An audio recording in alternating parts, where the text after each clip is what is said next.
बिस्मिल्लाहिर्रहमानिर्रहीम। अस्सलामु अलैकुम।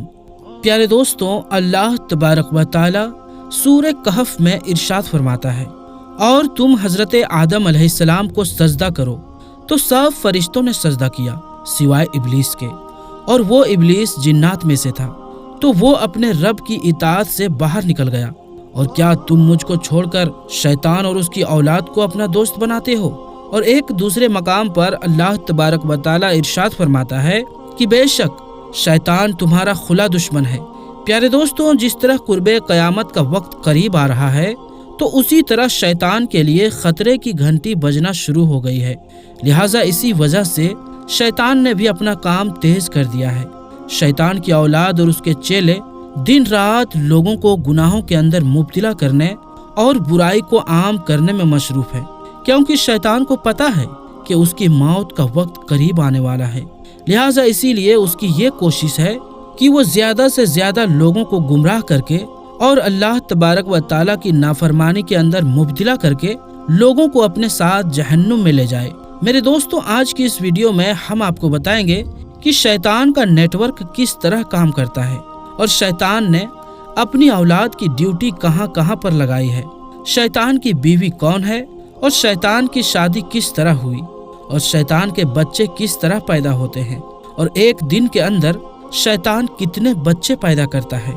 मेरे दोस्तों, इसके साथ साथ आपको ये भी बताएंगे कि शैतान का घर कहाँ पर है, और इंसानी बच्चों के मुकाबले में शैतान के बच्चों की तादाद कितनी है। मेरे दोस्तों, इन तमाम तर सवालात के जवाबात कुरान और हदीस की रोशनी में आज की इस वीडियो में हम आपको बताएंगे। इसीलिए आपसे ये गुजारिश है कि हमारी इस वीडियो को आखिर तक जरूर देखिएगा। मेरे दोस्तों, अल्लाह तबारक व तआला ने शैतान को आग से पैदा फरमाया, और इसकी नस्ल उसी तरह बढ़ती है जिस तरह इंसानों की नस्ल बढ़ती है। इसके भी बच्चे पैदा होते हैं। जिस तरह के इस बात की तरफ इशारा करते हुए अल्लाह तबारक व तआला ने इरशाद फरमाया, और क्या तुम मुझको छोड़कर शैतान और उसकी औलाद की पैरवी करते हो, हालांकि वो तुम्हारा दुश्मन है।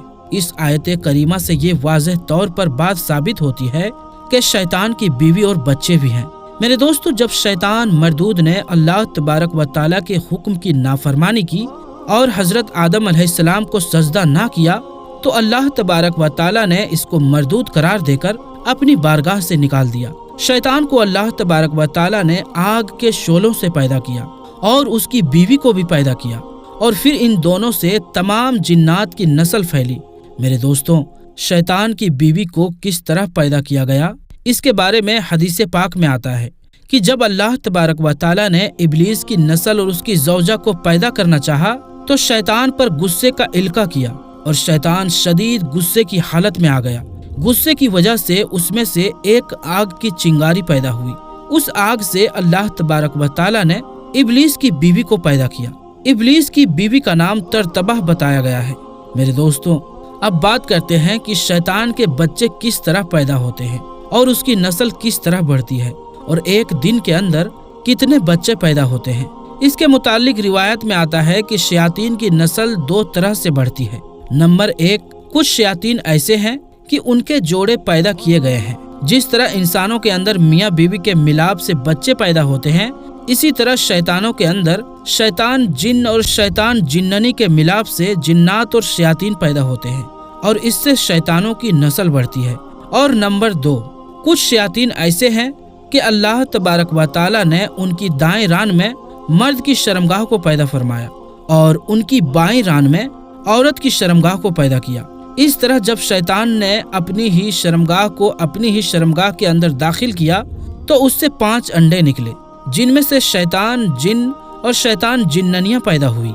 और कुछ रिवायत में आता है कि शैतान की शर्मगाह से हर रोज 10 अंडे निकलते हैं, और हर अंडे में से बहुत सारे शैतान मर्द और शैतान औरतें पैदा होती है। मेरे दोस्तों, रिवायात में आता है कि शयातीन की तादाद इंसानों के मुकाबले में 9 गुना ज्यादा है। जहाँ पर इंसानों का एक बच्चा पैदा होता है, वहाँ शयातीन के 9 बच्चे पैदा होते हैं। मेरे दोस्तों, जिस तरह तमाम इंसानों के बाप हजरत आदम अलैहिस्सलाम को कहा जाता है, इस तरह तमाम जिन्नात का बाप अलजान जिन है, और तमाम शयातीन का बाप शैतान इब्लीस है। यहाँ पर आपको बताते चलें कि जिन्नात और शयातीन में फ़र्क है।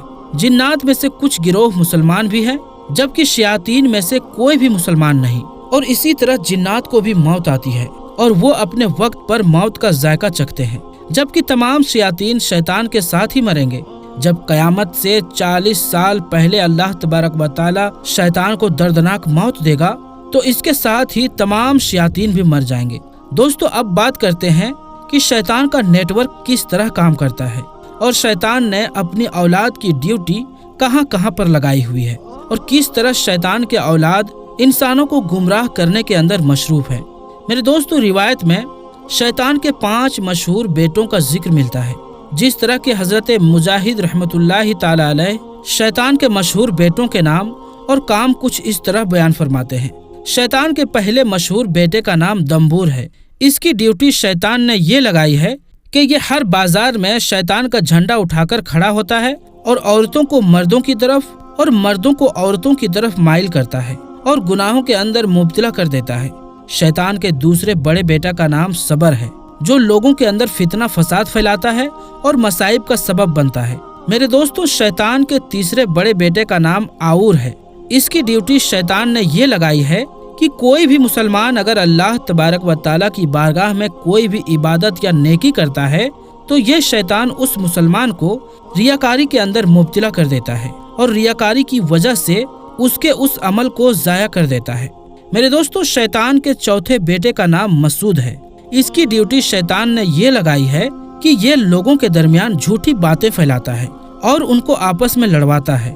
और शैतान के 5वें बड़े बेटे का नाम दामिस है। ये शैतान हर उस आदमी के साथ होता है जो अपने घर में बगैर सलाम किए दाखिल होता है और बिस्मिल्लाह पढ़े बगैर खाना खाता है। मेरे दोस्तों, इन शयातीन के अलावा शैतान की औलाद की तादाद बहुत ज्यादा है और शैतान के चेले बेइंतहा हैं जो हर रोज इंसानों को गुनाहों के अंदर मुब्तला करते हैं। कोई शैतान इंसानों को जिना के अंदर मुब्तला करता है तो कोई शराब नोशी के अंदर, तो कोई शैतान किसी को तलाक दिलवाकर उसका घर बर्बाद कर देता है। इसी तरह रोजमर्रा जितने भी गुनाह होते हैं वो तमाम के तमाम गुनाह शयातीन के उकसाने की वजह से होते हैं। मेरे दोस्तों, इन तमाम शैतानों में से एक शैतान ऐसा भी है जो हर वक्त इंसान के साथ रहता है। चाहे वो इंसान जहाँ पर भी चला जाए वो हर वक्त उसके साथ रहता है। इस शैतान को हमजात कहा जाता है, जो इंसान के पैदा होने से लेकर उसके मरने तक उसके साथ रहता है। मेरे दोस्तों, अब बात करते हैं कि शैतान का घर कहाँ है और शैतान कहाँ पर रहते हैं और ये क्या खाते पीते हैं। मेरे दोस्तों, शैतान में से शैतान इब्लीस के बारे में हदीस पाक में आता है कि शैतान का अर्श समंदर पर है और ये समंदर पर अपना तख्त बिछाता है और वहाँ पर तमाम शयातीन और उसके चेले आकर शैतान को डेली अपनी कारकर्दगी पेश करता है कि आज हमने ये गुनाह किए, आज हमने लोगों को फला फला गुनाह के अंदर मुब्तला किया। और शैतान के घर के मुताल्लिक एक दूसरी रिवायत भी मिलती है कि जब अल्लाह तबारक व तआला ने शैतान मरदूद को अपनी बारगाह से निकाला तो शैतान मरदूद ने अल्लाह तबारक व तआला की बारगाह में अर्ज की, या रब्बुल आलमीन, तूने मुझे अपनी बारगाह से निकाल दिया, अब मेरे लिए कोई घर भी मुख्तस फरमा दे। तो अल्लाह तबारक व तआला ने ये इरशाद फरमाया कि तेरा घर हमाम है, यानी बैतुल खुला। इसके बाद शैतान ने अल्लाह तबारक व तआला की बारगाह से अर्ज की कि या रब्बुल आलमीन, मेरे लिए कोई बैठक भी मुकर्रर कर दें। तो अल्लाह तबारक व तआला ने इरशाद फरमाया कि बाजार और रास्ते तेरी बैठक हैं। इसके बाद शैतान ने अल्लाह तबारक व तआला की बारगाह में अर्ज की, या रब्बुल आलमीन, मेरे लिए खाने के लिए कुछ मुकर्रर कर दें। तो अल्लाह तबारक व तआला ने इरशाद फरमाया कि हर वो चीज़ तेरा खाना है जिस पर अल्लाह तबारक व तआला का नाम ना लिया गया हो। इसीलिए हदीस पाक में आता है कि जब भी खाना खाया करो तो बिस्मिल्लाह पढ़कर खाना खाया करो, वरना तुम्हारे साथ शैतान भी शामिल हो जाते हैं। इसके बाद शैतान ने अल्लाह तबारक व तआला की बारगाह में अर्ज की, या रब्बुल आलमीन, मेरे पीने के लिए भी कोई चीज़ मुकर्रर कर दी जाए। तो अल्लाह तबारक व तआला ने इरशाद फरमाया कि हर नशा आवर चीज़ तेरा मशरूब है।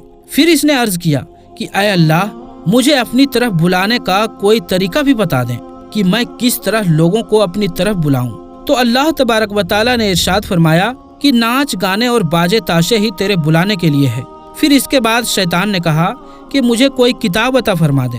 तो अल्लाह तबारक व तआला ने इरशाद फरमाया कि गंदे अशआर ही तेरी किताब है। शैतान ने अल्लाह की बारगाह में अर्ज किया कि मेरे लिए कोई कलाम भी मुख्तस फरमा दें। تو اللہ تبارک و تعالیٰ نے ارشاد فرمایا کہ جھوٹ ہی تیرا کلام ہے۔ شیطان نے عرض کیا کہ یا رب العالمین میرا جال بھی بنا دیں، تو اللہ تبارک و تعالیٰ نے ارشاد فرمایا کہ عورت تیرا جال ہے۔ میرے دوستو، اس حدیث پاک سے پتہ چلتا ہے کہ شیطان لوگوں کو کس طرح گمراہ کرتا ہے اور ہمیں شیطان کے شر سے بچنے کے لیے کن کن چیزوں سے بچنا چاہیے۔ آخر میں اللہ تبارک و تعالیٰ سے دعا ہے کہ اللہ تبارک و تعالیٰ ہمیں شیطان مردود کے شر سے بچائے اور ہمیشہ اپنے پیارے حبیب حضرت محمد مصطفیٰ صلی اللہ علیہ وآلہ وسلم کے بتائے ہوئے راستے پر چلنے کی توفیق عطا فرمائے، آمین۔ تو دوستو، آج کے لیے بس اتنا ہی، انشاءاللہ ملیں گے اگلی ویڈیو میں۔ تب تک کے لیے السلام علیکم، اللہ حافظ۔